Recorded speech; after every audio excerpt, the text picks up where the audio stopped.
जय श्री कृष्णा। राधे राधे। आज अपने सुनेंगे श्रीमद् भागवत गीता के आगे के अध्याय। पिछली दो वीडियो में मैंने आपको 1 से लेकर 7 तक गीता जी के अध्याय और उसका महात्म्य सुनाया है। आज अपने सुनेंगे गीता जी का 8वां अध्याय और उसका महात्म्य। कथा शुरू करने से पहले कमेंट बॉक्स में जय हो श्री कृष्ण भगवान की अवश्य लिखना। अर्जुन ने कहा कि हे पुरुषोत्तम, वह ब्रह्मा क्या है? अध्यात्म किसको कहते हैं? कर्म क्या है? अधिभूत क्या है? और अधिदेव क्या कहलाता है? हे मधुसूदन, अधियज्ञ कैसा है और इस देह में अधिदेह कौन सा है? मरने के समय में स्थिर चित्त वाले लोग तुमको कैसे जान जाते हैं?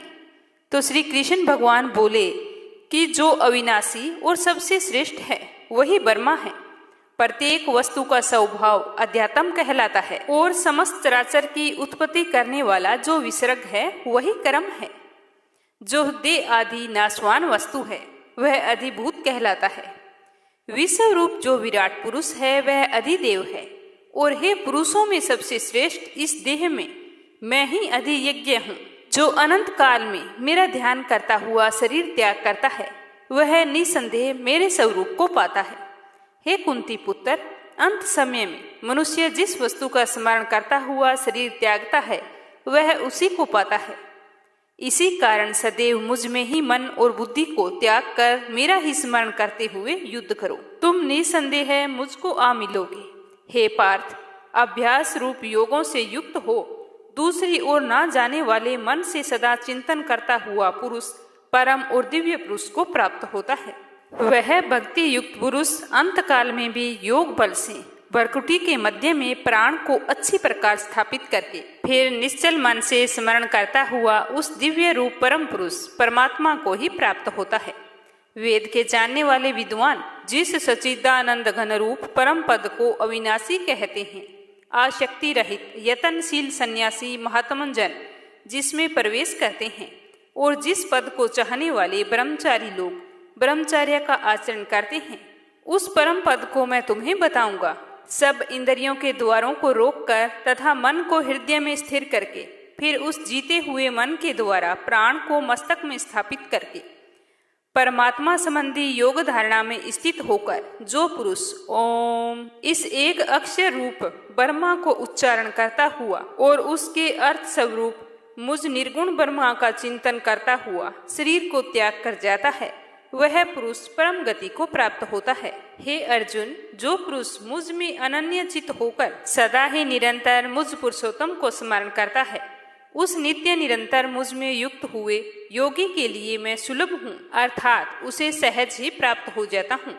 मुझको प्राप्त होने पर सिद्धि को प्राप्त करने वाले महात्मा गण फिर यहाँ पर कभी जन्म नहीं लेते जो नाशवान और दुख का घर है। हे अर्जुन, ब्रह्मलोक पर्यंत जितने लोक हैं वहां से लौटना पड़ता है, परंतु मुझ में मिलने से फिर जन्म नहीं होता। 1000 महायुगों का एक दिन होता है और 1000 महायुगों की एक रात्रि ब्रह्मा की होती है। जो इन बातों को जानता है वह सब ज्ञाता है। ब्रह्मा का एक दिन होने पर अव्यक्त से सब व्यक्तियों का उदय होता है और रात को उसी में लय होता है। हे पार्थ, समस्त चराचर वस्तुओं का यह समुदाय दिन में बार बार उत्पन्न होकर रात्रि के आगमन में लीन हो जाता है। इस अव्यक्त से परे दूसरा सनातन अव्यक्त है जो इन सब के नष्ट होने पर भी कभी नष्ट नहीं होता है। उस अव्यक्त को ही अक्षर कहते हैं। वही परम गति है जिसको प्राप्त करके फिर संसार में नहीं जन्मते। वही मेरा परम धाम है। हे पार्थ, जिसके अंतर्गत सब प्राणी हैं और जिसने इस समस्त जगत का विस्तार कर रखा है वह श्रेष्ठ पुरुष अनन्य भक्ति से ही मिलता है। जिस काल में योगी जन देह छोड़ते हैं फिर नहीं लौटते और जिस काल में लौटते हैं अब वह काल बतलाता हूँ।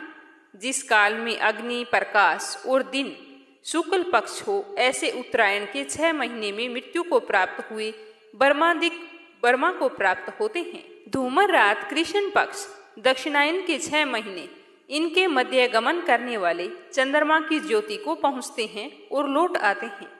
संसार के नित्य चलने वाली शुक्ल और कृष्ण नाम की 2 गतियां हैं।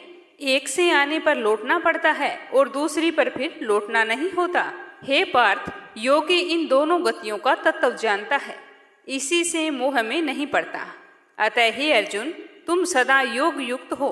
वेद, यज्ञ, तप और दान में जो पुण्य फल बतलाए गए हैं, योगी उन सब से अधिक ऐश्वर्य प्राप्त हो और सर्वोत्तम आदि स्थान पाता है। गीता जी के 8वें अध्याय का समापन होता है। अब 8वें अध्याय का महात्म्य सुनेंगे। श्री नारायण जी कहते हैं कि हे लक्ष्मी, मैं तुम्हें 8वें अध्याय का महात्म्य सुनाता हूँ, ध्यान पूर्वक सुनना। दक्षिण देश के नर्मदा नदी के तट पर एक नगर है। उसमें सुशर्मा नाम का एक बड़ा धनवान ब्राह्मण रहता था। एक दिन उसने एक संत जी से पूछा कि हे ऋषिवर, मेरे संतान नहीं है, मुझे कोई ऐसा उपाय बतलाइए जिससे मेरे संतान की प्राप्ति हो।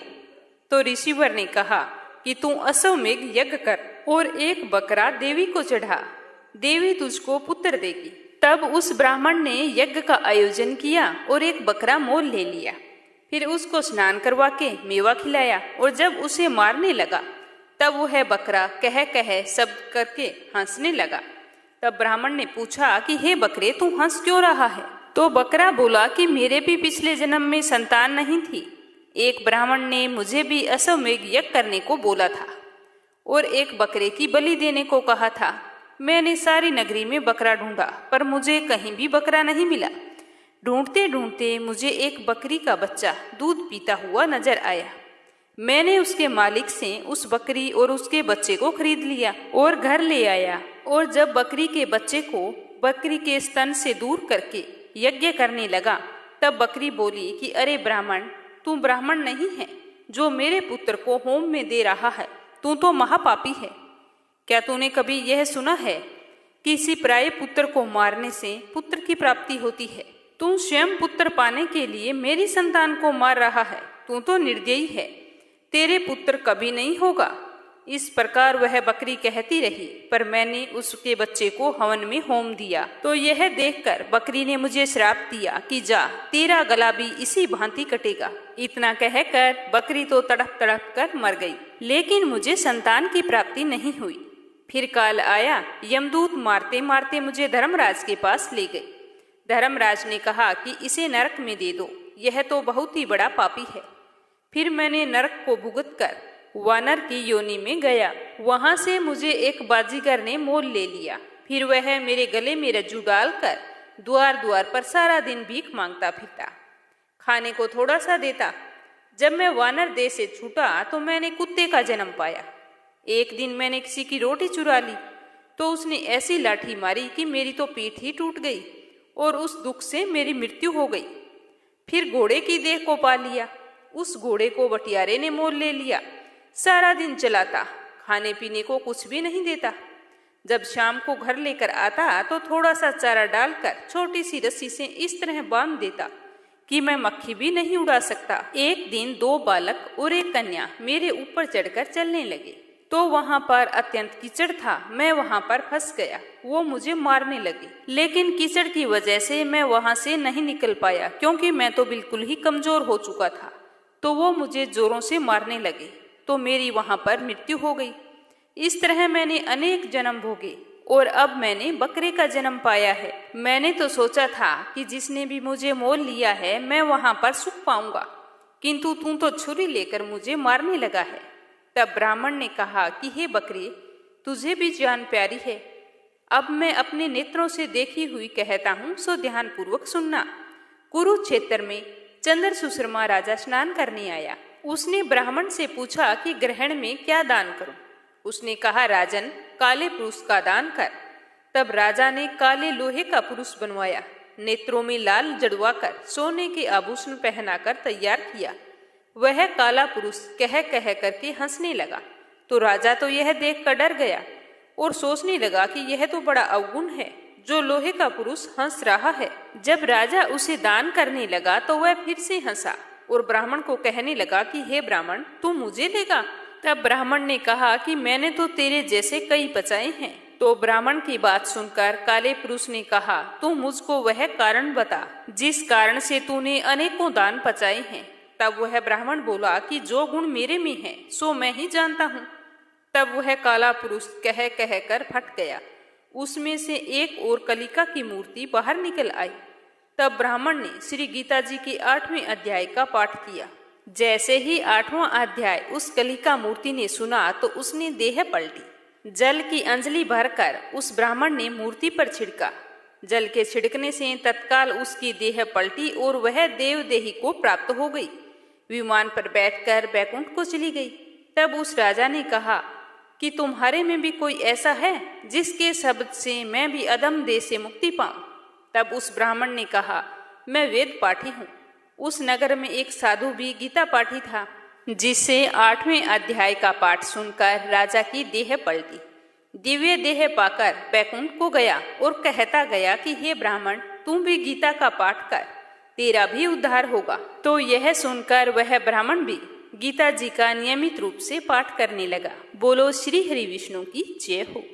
तो अब अपने सुनेंगे गीता जी का 9वां अध्याय। श्री कृष्ण जी बोले कि हे अर्जुन, तुझ में ईर्ष्या नहीं है, इसीलिए यह अति गुप्त शास्त्रीय ज्ञान और अनुभव मैं तुमसे कह रहा हूँ।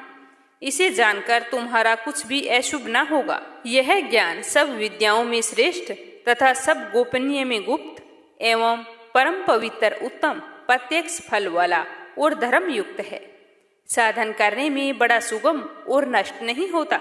हे अर्जुन, इस धर्म पर जो श्रद्धा नहीं रखते हैं वे मुझको नहीं पाते और इस मृत्यु युक्त संसार में बार बार लौटते हैं। मैं अव्यक्त हूँ, मैंने ही इस जगत को प्रकट किया है। सब प्राणी मुझ में स्थिर है, किंतु मैं उनमें नहीं हूँ। मुझ में सब भूत भी नहीं है। मेरा वह ईश्वरीय कर्म देखो। मेरी ही आत्मा सब भूतों का पालन करती हुई भी नियमित नहीं है। जिस प्रकार सर्वत्र बहने वाली महान वायु समस्त आकाश में व्याप्त नहीं है, ठीक उसी प्रकार समस्त भूत मुझ में हैं। और ऐसा समझो कुंती पुत्र, सभी जीव कल्प के अंत में मेरी प्रकृति में आ मिलते हैं और कल्प के आरंभ में मैं उनको फिर उत्पन्न करता हूँ। अपनी प्रकृति का आश्रय लेकर उनके गुण व स्वभाव वाले समस्त भूत वर्ग को मैं ही बारंबार उत्पन्न करता हूँ। हे धनंजय, मेरे ये कर्म मुझे नहीं बांधते, क्योंकि मैं उदासीन की तरह इनमें आसक्त नहीं हूँ और स्थित हूँ। मैं अध्यक्ष होकर प्रकृति द्वारा चराचर जगत को उत्पन्न करता हूँ। इसी कारण यह जगत बनता बिगड़ता रहता है। मूर्ख लोग मेरे परम स्वरूप को नहीं जानते। मैं समस्त चराचर का स्वामी हूँ। वे मुझको मनुष्य जानकर मेरी अवहेलना करते हैं।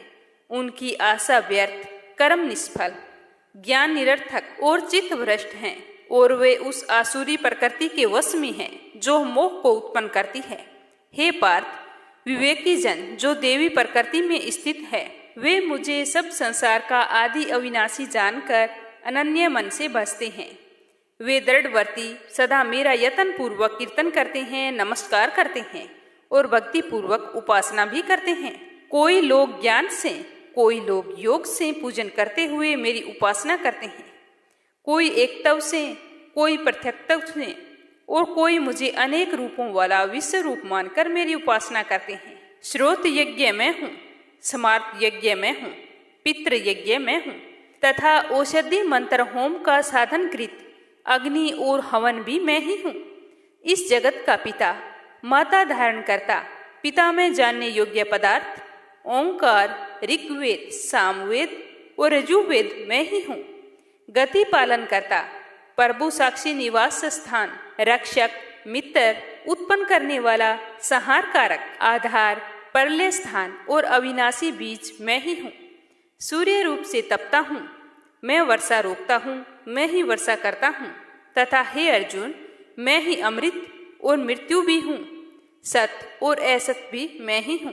तीनों वेदों के ज्ञाता, सोम पीने वाले, पाप रहित यज्ञ द्वारा मेरी पूजा करके स्वर्ग चाहते हैं और इंद्र के पुण्य लोक में पहुंचकर स्वर्ग में देवताओं के योग दिव्य सुख भोगते हैं। वे विशाल स्वर्ग लोक में सुख भोगकर पुण्य के क्षीण होने पर फिर मृत्यु लोक में आ जाते हैं। इस प्रकार तीनों वेदों के यज्ञ आदि धर्मों का पालन करने वाले, भोग की इच्छा रखने वालों का आवागमन होता रहता है। जो अनन्य भाव से चिंतन करते हुए मेरी उपासना करते हैं, उन नित्य योगियों के योगक्षेम अर्थात स्थान, भोजन, अच्छदान मैं इनकी रक्षा करता हूँ। हे कुंती पुत्र, जो दूसरे देवताओं के भक्त हैं और श्रद्धा से उन्हें पूजते हैं, वे मेरा ही पूजन करते हैं, परंतु यह पूजन विधि पूजन नहीं है। सब भक्तों का भोक्ता और स्वामी मैं ही हूँ। जो मेरे इस तत्व को नहीं जानते हैं वे आवागमन से कभी नहीं छूटते। देवताओं को पूजने वाले देवलोक को प्राप्त होते हैं। पितरों के पूजक पितरलोक को पाते हैं। यक्ष आदि के पुजारी यक्ष लोक को जाते हैं और मेरी पूजा करने वाले मुझको प्राप्त होते हैं। भक्ति से पत्थर पुष्प फल या जल से जो मेरा अर्पण करता है उस शुद्ध अंतःकरण वाले व्यक्ति से दिए हुए पदार्थ को मैं बड़ी ही प्रसन्नता से ग्रहण करता हूँ। हे कुंती पुत्र, तुम जो करते हो, खाते हो, तप करते हो, वह सब मेरे अर्पण करो। ऐसा करने से कर्म बंधन रूप शुभ अशुभ फलों से मुक्त हो जाओगे और संन्यास योग में युक्त होकर मुक्ति व मुझको अवश्य पाओगे। मैं सब भूतों में समान हूँ, ना मुझे कोई अप्रिय है ना प्रिय है। जो मुझको भक्ति से बसता है वह मुझ में है और मैं उसमें हूँ। यदि कोई दुराचारी भी हो और अनन्य भाव से मुझे भजे उसको मैं साधु ही मानता हूँ, क्योंकि उसने उत्तम मार्ग ग्रहण किया है। वह शीघ्र ही धर्मात्मा होता है और चिरस्थायी शांति को पाता है। हे कुंती पुत्र, यह निश्चय करके जानो कि मेरा भक्त कभी भी नाश को प्राप्त नहीं होता। हे पार्थ, मेरा आश्रय पाकर नीच कुल में उत्पन्न स्त्रियां वैश्य और शूद्र भी उत्तम गति को पाती है। फिर जो पुण्यवान भक्त राजश्री और ब्राह्मण हैं उनकी तो बात ही क्या है। अतः इस नाशवान और दुख भरे संसार में जन्म पाकर तुम मेरा ही भजन करो। तुम मुझ में मन लगाकर मेरा भक्त बनकर मेरी पूजा और मुझे नमस्कार कर मुझ में लो लगाए रखकर मुझ में लय हो जाओ। आप अपने सुनते हैं 9वें अध्याय का महात्म्य। बोलो श्री हरि विष्णु की जय हो। श्रीमन नारायण बोले कि हे लक्ष्मी, मैं तुम्हें गीता जी के 9वें अध्याय का महात्म्य बताता हूँ, ध्यान पूर्वक सुनना। दक्षिण देश में एक भाव सुश्रमा नामक एक शूद्र रहता था। वह बड़ा पापी और मांस मदिरा का आदी था। जुआ खेले, चोरी करे, पर स्त्री गमन करे। एक दिन ज्यादा मदिरा पान से उसकी देह छूट गई और वह मरकर प्रेत बन गया। एक बड़े वृक्ष पर रहता एक ब्राह्मण उसी नगर में रहता था। दिन को भिक्षा मांगकर स्त्री को लाकर देता। उसकी पत्नी बड़ी ही कलहनी थी। ऐसे ही समय बीतता गया। समय पाकर उन दोनों ने भी प्राण त्याग दिए। वे दोनों मरकर भी प्रेत बन गए और उसी वृक्ष के तले आकर रहने लगे जहां पर वह प्रेत रहता था। वहां पर रहते रहते कुछ समय बीत गया। एक दिन उसकी पत्नी पिशाचनी ने कहा कि हे पुरुष पिशाच, तुमको कुछ पिछले जन्म की खबर है? तब पिशाच ने कहा कि हाँ खबर है, मैं पिछले जन्म में ब्राह्मण था। तब पिशाचनी ने कहा कि तूने पिछले जन्म में क्या साधना की थी जिससे तुझे पिछले जन्म की खबर है? तब उसने कहा कि मैंने पिछले जन्म में एक ब्राह्मण से अध्यात्म कर्म सुना था। तब फिर पिशाचनी ने कहा कि तूने और कौन सी साधना की थी? वह ब्राह्मण कौन था और वह अध्यात्म कर्म कौन था जिसके सुनने से तुझे पिछले जन्म की सारी खबर है? तब उस पिशाच ने कहा कि मैंने कोई पुण्य काम नहीं किया, गीता जी का श्लोक स्मरण किया है, उसी का परिणाम है कि मुझे सब कुछ याद है। एक समय अर्जुन ने श्री कृष्ण जी से 3 बातें पूछी थी। वे गीता जी के 9वें अध्याय में लिखी हुई है। वह 3 बात पिशाचनी ने पिशाच से सुनी। इन 3 बातों को सुनते ही एक और प्रेत वृक्ष से बाहर निकल आया। उसने कहा कि हे पिशाचनी, वो 3 बातें फिर से कहो जो अब तक तुम कह रही थी। तो पिशाचनी ने कहा कि तुम कौन हो?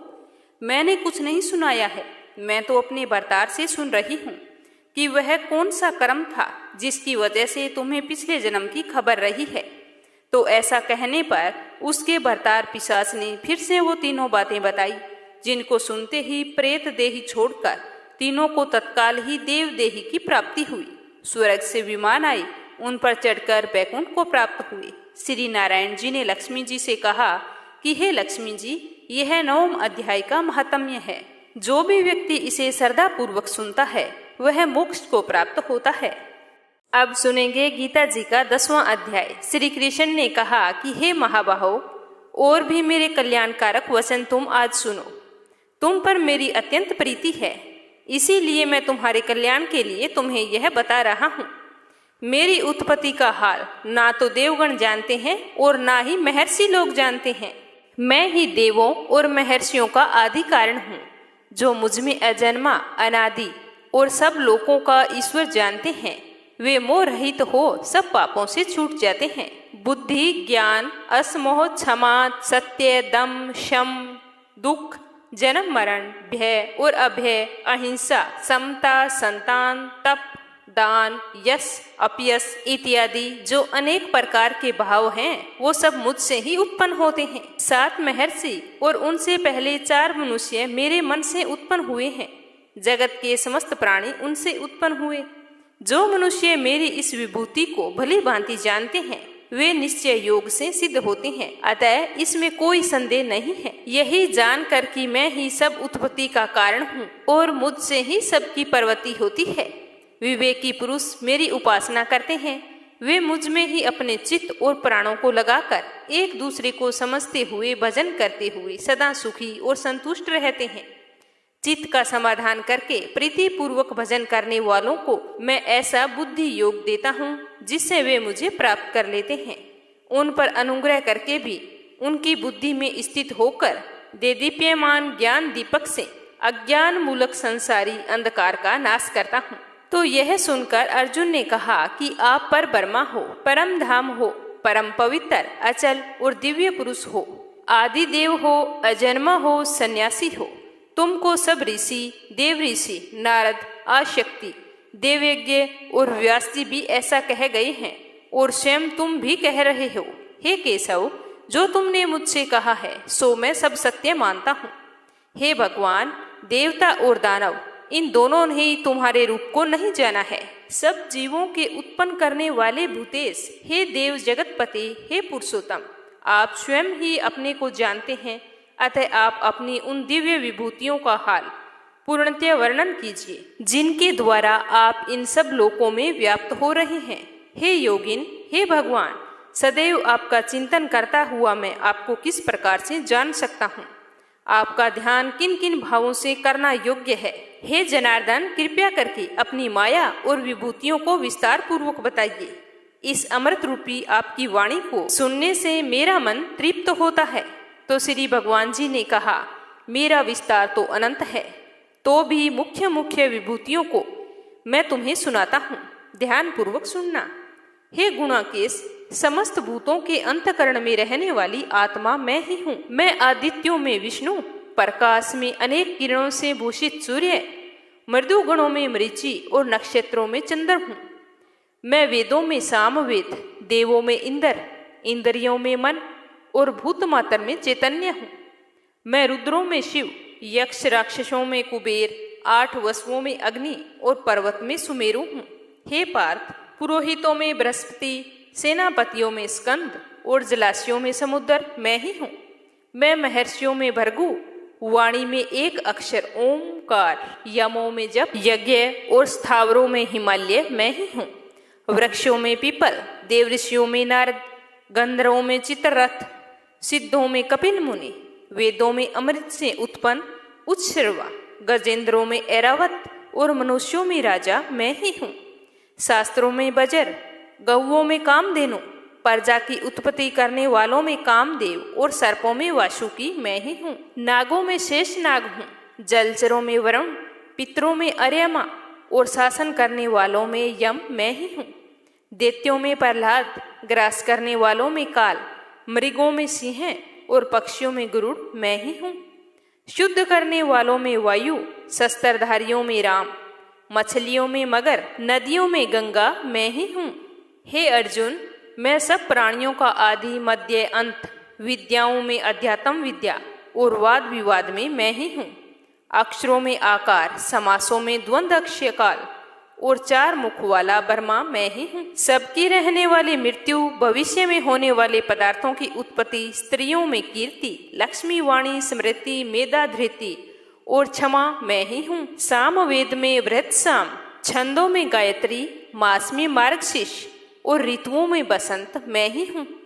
छलियों में जुआ और सात्विकों में सत्य मैं ही हूँ। यादवों में वसुदेव, पांडवों में अर्जुन, मुनियों में व्यास और कवियों में शुक्र मैं ही हूँ। दमन करने वालों में दंड, जय चाहने वालों में नीति, गुह्य पदार्थों में मीन और ज्ञानियों में ज्ञान मैं ही हूँ। और हे अर्जुन, भूत भाव का जो बीज है वह मैं ही हूँ। मेरे अतिरिक्त चराचर भूत कुछ भी नहीं है। हे परतांप, मेरी दिव्य विभूतियों का अंत नहीं है। यह विभूतियों का विस्तार मैंने संक्षेप में कहा है। जो जो वस्तु ऐश्वर्यवान, शोभायमान और यशवान है, उन्हें मेरे तेज के अंश से उत्पन्न हुआ जानो। हे अर्जुन, इस ज्ञान से तुमको क्या क्या प्रयोजन है? यही जानो कि मैं एक ही अंश से इस जगत में व्यापक हूँ। तो गीता जी का 10वां अध्याय समाप्त हुआ। अब अपने सुनेंगे 10वें अध्याय का महात्म्य। बोलो श्री हरि विष्णु की जय हो। श्रीमन नारायण बोले कि हे लक्ष्मी, अब मैं तुम्हें 10वें अध्याय का महात्म्य सुनाता हूँ, ध्यान पूर्वक सुनना। वाराणसी में एक धीरज नाम का ब्राह्मण रहता था, धर्मात्मा, हरि भक्त। एक गण ने ब्राह्मण को देखा कि वह तो मरा पड़ा है। फिर जाकर कहा कि हे स्वामिन, यह चरित्र मैंने देखा है। इसने कौन सा पुण्य किया था जिससे भली जगह मृत्यु पाई है? चारों बातें इसकी भली बनी है। एक बार वाराणसी क्षेत्र में श्री काशी जी और गंगा जी का स्नान, संतों का और विश्वेश्वर जी का दर्शन, अन्न का छोड़ना, एकादशी का दिन, यह बात कह सुनाओ कि इसने कौन सा पुण्य कर्म किया था। यह ब्राह्मण एक विश्वेश्वर महादेव जी के दर्शन को जाता था। गर्मी की ऋतु थी, उसको धूप लगी तो वह घबराया, उसका दिल घुटने लगा, अगोली खाकर मंदिर के सामने गिर पड़ा। इतने में भृंगी नाम का एक गण वहां पर आया। उसने देखा कि एक ब्राह्मण मूर्छित पड़ा है, तो उसने जाकर शिवजी से कहा कि महादेव जी, एक ब्राह्मण आपके दर्शन को आया था, वह मूर्छित अवस्था में पड़ा है। तो यह सुनकर महादेव जी चुप रहे। फिर महादेव जी ने कहा कि भृंगी, इसके पिछले जन्म की खबर मैं तुम्हें कहता हूँ, ध्यान पूर्वक सुनना। एक समय कैलाश पर्वत पर गोरा, पार्वती जी और मैं बैठा था। एक हंस मेरे दर्शन करने को आया। वह हंस ब्राह्मण का वाहन था। ब्रह्मलोक से मानव सरोवर को जाता था। उस सरोवर में सुंदर कमल के फूल थे। एक कमल को लांघने लगा, उसकी परछाई पड़ी, वह हंस अचेतन काला हो गया और वह आकाश से गिर गया। उसी समय मार्ग में एक गण आया। हंस को गिरा हुआ देखकर गण ने कहा कि हे स्वामिन, वह हंस आपके दर्शन को आया था, सो श्याम वर्ण होकर गिर पड़ा है। वह मेरी आज्ञा से हंस को वहां पर ले आए। हमने पूछा कि हे हंस, तुम श्याम वर्ण का क्यों हुआ? तो हंस ने कहा कि प्रभु जी, मैं आपके दर्शन को आया था। मानसरोवर में कमल के फूल खिले थे, मैं उनको लांग कर आया, इसी से मेरी देह श्याम वर्ण की हो गई है। आकाश से गिर पड़ा, कारण नहीं जानता कि यह सब कैसे हुआ। यह सुनकर शिवजी हंसे और आकाशवाणी हुई कि हे शंभू जी, कमलनी से पूछो, वही बताएगी। तो कमलनी से पूछा तो कमलनी ने कहा कि पिछले जन्म में मैं अप्सरा थी, नाम मेरा पद्मावती था। पिछले समय श्री गंगा जी के किनारे एक बार ब्राह्मण स्नान करके गीता जी के 10वें अध्याय का पाठ कर रहा था। एक दिन राजा इंद्र का आसन चला। तब इंद्र ने आज्ञा की कि तू जाकर उस पंडित की तपस्या को भंग कर दे। तो आज्ञा पाकर मैं उस ब्राह्मण के सामने गई, तो उस ब्राह्मण ने मुझे श्राप दे दिया और कहा कि हे पापिन, तू कमलनी हो।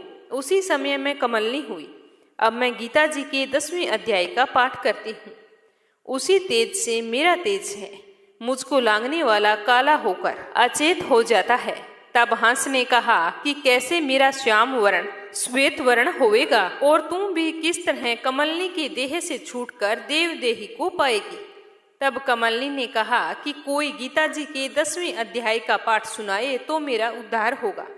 तब एक ब्राह्मण ने उस सरोवर में स्नान करके शालिग्राम का पूजन करके 10वें अध्याय का पाठ किया।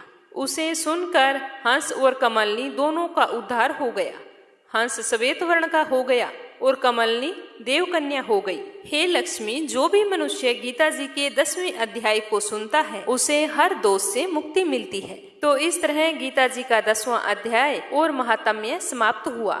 तो आज हमने सुना गीता जी का 8वां, 9वां और 10वां अध्याय और उसका महात्म्य। अगली वीडियो में सुनेंगे आगे का अध्याय। श्रद्धा पूर्वक सुनने के लिए आप सभी का बहुत बहुत धन्यवाद। अगर आपने पीछे के अध्याय नहीं सुने हैं तो मीरा भक्ति चैनल पर आप इसे सुन सकते हैं। पितर पक्ष में श्रीमद् भागवत गीता के संपूर्ण अध्याय और महात्म्य सुनने से हमारे पितरों को मुक्ति मिलती है।